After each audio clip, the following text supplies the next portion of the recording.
This happened a long, long time ago, in those old days, when the people chose the king so that they let the crown fly up in the air, and on whoever's head it landed, that person became the king. But you know, in those old days, it was not like today. The Hungarian crown had magic powers. And it didn't land on any rascal's head. It only landed on the head of the person who deserved it most, who deserved to be king. And it happened so once that the Hungarians ran out of their kings, so a new one had to be elected. And the bells of Buda were rung and rung and rung and rung, calling the people to come and see how the crown is let off high up in the air, and who will become king. Oh, what a scramble, what a crowd gathered in the streets of Buda. Kings, princes, earls, they were coming from all over the place, and all sorts of poor lads of proof. They were all eager to see on whose head the crown will land. Of course, each of them were hoping that the crown might land on their head. Now, on the same day, not far from Buda, in the fields of Buda Tétény, there was a young servant boy ploughing the field with his master. They had already gone out there very early in the morning, and they had been ploughing with 6 oxen. But then the morning came, and a young servant maid was coming out to the fields. She has brought their breakfast.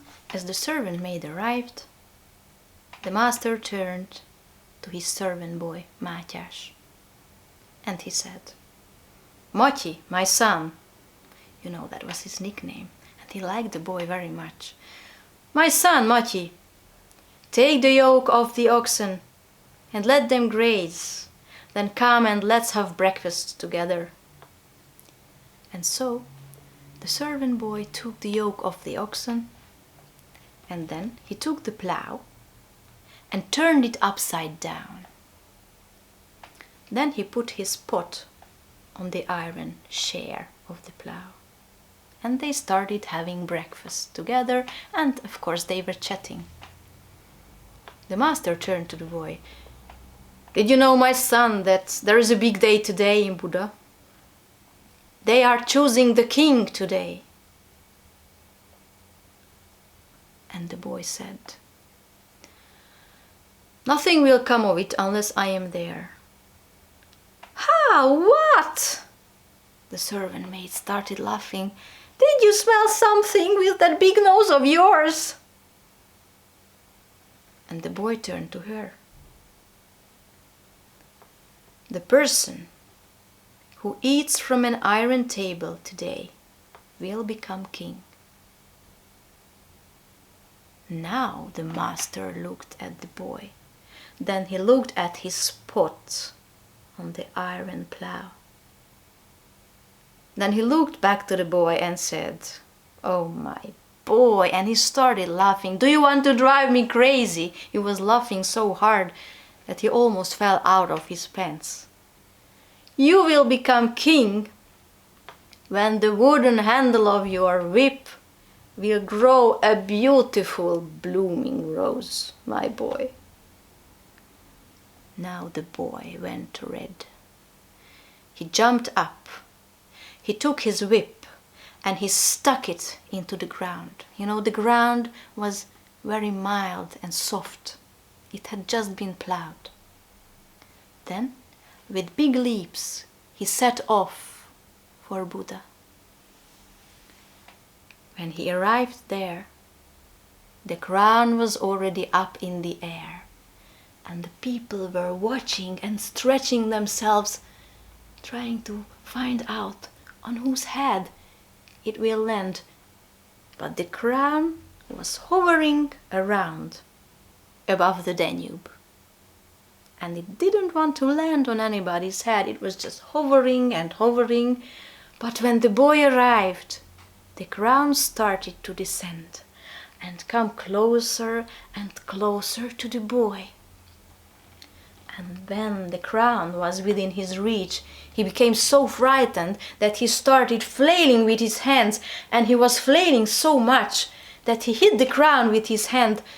And you know, there was a cross on top of the crown, and as he hit it, it became crooked, and it has remained like that up till today.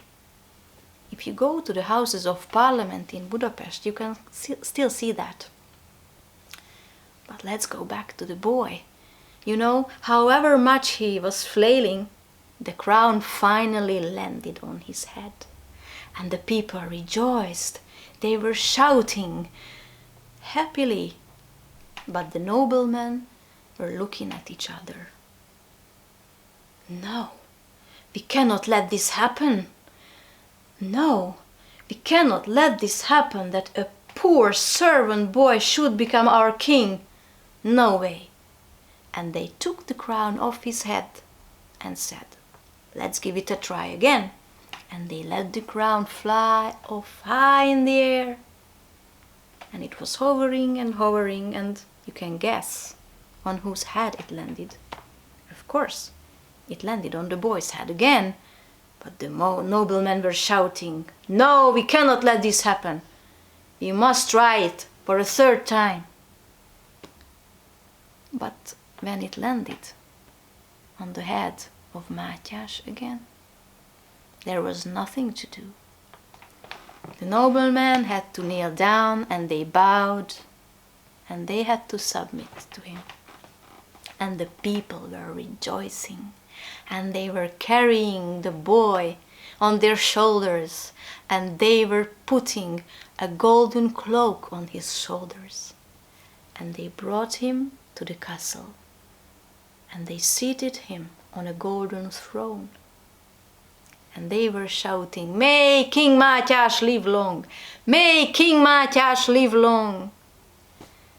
And in the meantime, back in the fields, his master was plowing with 6 oxen alone. And as he turned the plow, he saw something strange. He saw the wooden handle of the whip, and there was something green growing on it. And as he went closer, that green thing was growing bigger and bigger, and by the time he got there, yes, there was a beautiful blooming rose. It has grown out from the wooden handle of the whip. Now, the master put down the plow, and he was running as fast as he could to the castle of Buda. And when he was in the throne room, he threw himself on the floor in front of the king and said, "Oh, your majesty, please forgive me. Forgive me, because I was mocking you in the morning, and I was laughing at you. I did not know that you would become king." But King Mátyás was smiling. "Don't worry a second, dear master. Just tell me one thing. How on earth did you find out so quickly that I became king?" "Oh, your majesty, you know, back there in the fields, I have seen the wooden handle of your whip, and you know, a beautiful blooming rose has grown out from that wooden handle. This is how I knew it, and I rushed here immediately." Well, this was my story. Every word was true. If you understood it, take it, and if you liked it, tell it.